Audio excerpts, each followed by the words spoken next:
En el siguiente video vamos a hablar acerca de los diagramas de cuerpo libre. ¿Qué es un diagrama de cuerpo libre?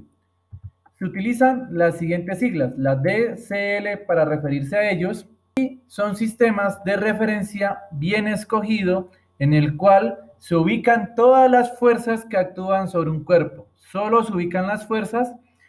Hay que considerar también lo siguiente, que si en algún problema aparecen varios cuerpos, se debe realizar un diagrama de cuerpo libre por cada uno de ellos. Para entender un poco mejor de qué trata un diagrama de cuerpo libre, vamos a mirar el siguiente ejemplo. Vamos a considerar una superficie horizontal. Sobre la superficie horizontal ubicamos un bloque, el cual será nuestro objeto de estudio y el cual posee una masa m. Y a este bloque le vamos a atar una cuerda horizontal por la derecha y una cuerda con una inclinación a la izquierda. El primer paso es identificar todas las fuerzas mecánicas que actúan sobre el objeto de estudio. La primera que siempre se debe tener en cuenta es la fuerza debido a la masa, la cual es la fuerza del peso. Recuerden que el peso también depende de la gravedad. Y ya que depende de la gravedad, su dirección es la misma de esta, es decir, de forma vertical y apuntando hacia abajo. Recuerden que el peso se representa por la letra W. La siguiente fuerza es una fuerza debido a la superficie, la cual es una fuerza de reacción que evita que el bloque, en este caso el objeto, atraviese la superficie, y esa fuerza es conocida como la fuerza normal, la cual es una fuerza de contacto y cuya dirección y sentido es perpendicular a la superficie. Entonces, si la superficie se inclina, la dirección de la fuerza normal también se va a inclinar. Entonces, graficamos nuestra segunda fuerza. La siguiente fuerza que debemos identificar es si sobre el objeto actúan cuerdas o se le amarran cuerdas. En este caso, tenemos dos cuerdas atadas al objeto, por lo cual aparecen las fuerzas de tensiones. Como tenemos dos cuerdas, tendremos dos tensiones diferentes. ¿Cómo se grafican las tensiones? Las tensiones se grafican sobre la cuerda y saliendo de esta. Por eso la cabeza del vector es saliendo del objeto. Entonces tenemos la primera tensión, la llamamos T, esa es la notación, y la cuerda de la izquierda, como está en una inclinación, la tensión la graficamos con la misma dirección, es decir, sobre ella. Y como es una cuerda totalmente distinta, la llamamos tensión 1. Es importante poner etiquetas diferentes si se tratan de cuerdas distintas. En el problema asumimos que la superficie es lisa por el momento y por ende no aparecería la fuerza de fricción. ¿Qué hacemos para hacer el diagrama de cuerpo libre? Pues ubicamos un sistema de referencia. Cuando nos referimos a bien escogido, quiere decir que debe estar bien ubicado y con una orientación adecuada. En este caso, de esta forma. Y lo ubicamos por general en la mitad del cuerpo.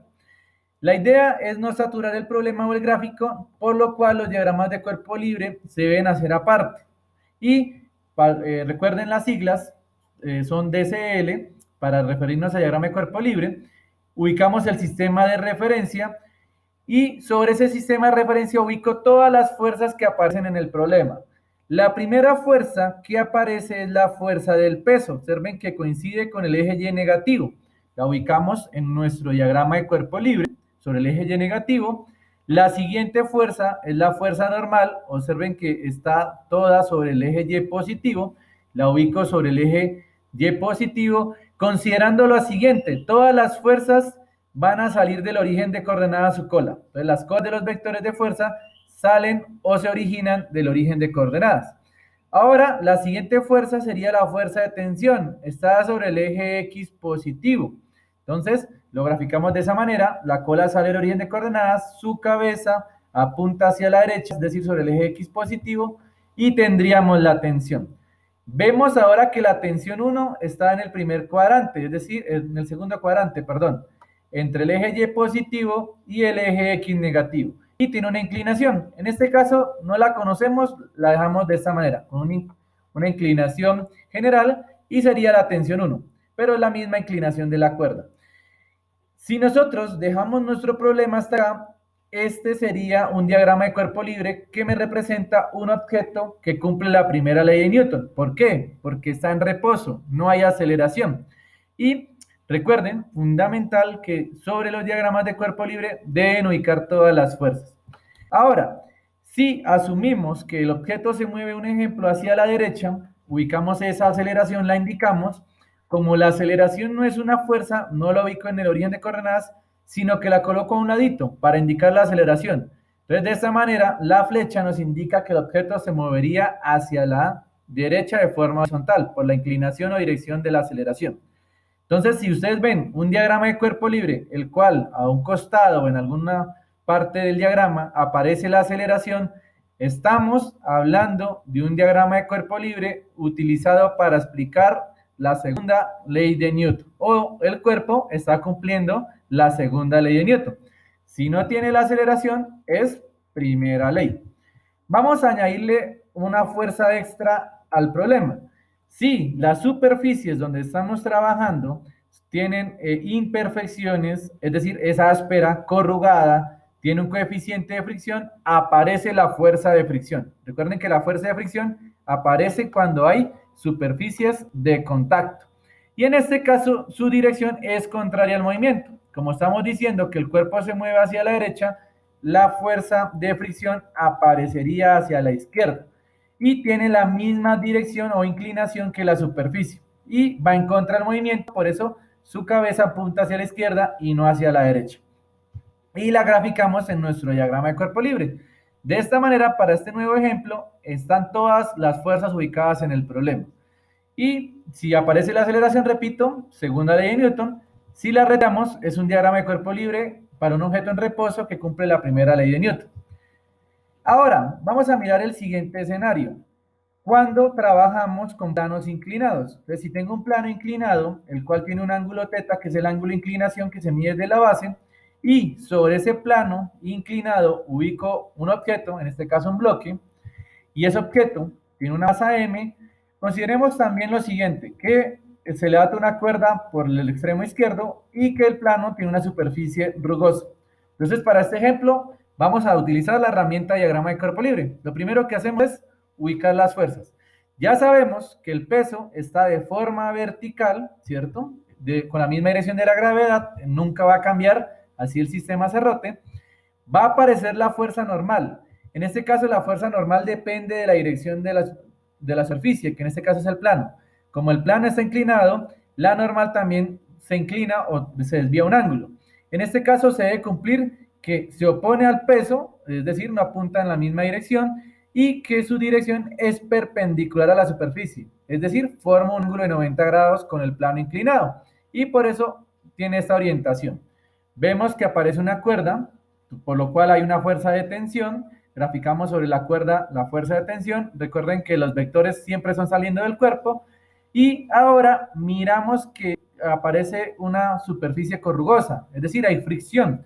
En este caso, como no me dicen hacia dónde se mueve el objeto, asumimos que si la cuerda se corta, el objeto se movería hacia abajo del plano, por lo cual la fuerza de fricción es opuesta a ese movimiento, es decir, iría hacia arriba. Y en este caso tendría esta dirección, la misma de la cuerda y de la tensión. Recuerden que la dirección de la fuerza de fricción es la misma que la inclinación del plano.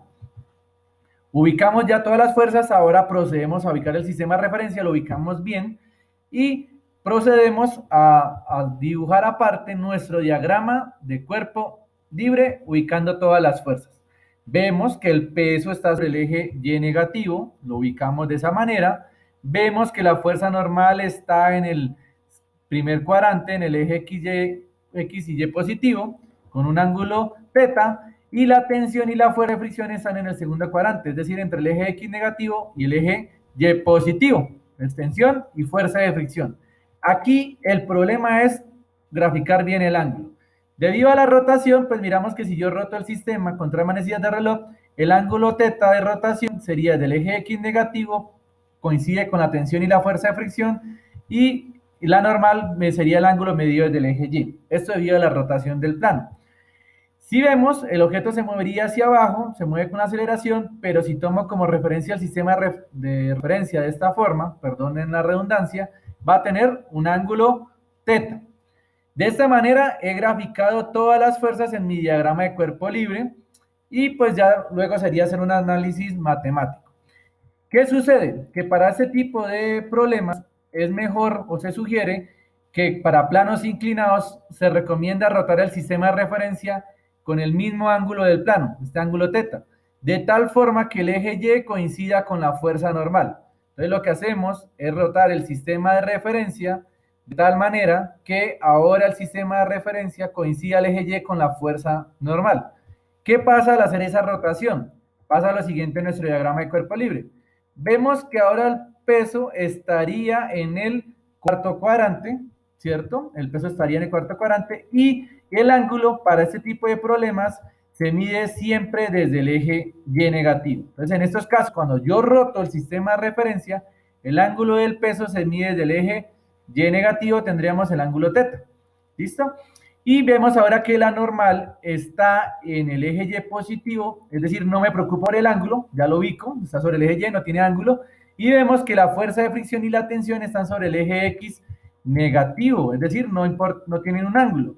Y la aceleración, observen que como es a lo largo del plano y tiene la misma dirección X, tendríamos que la aceleración va sobre el eje X positivo.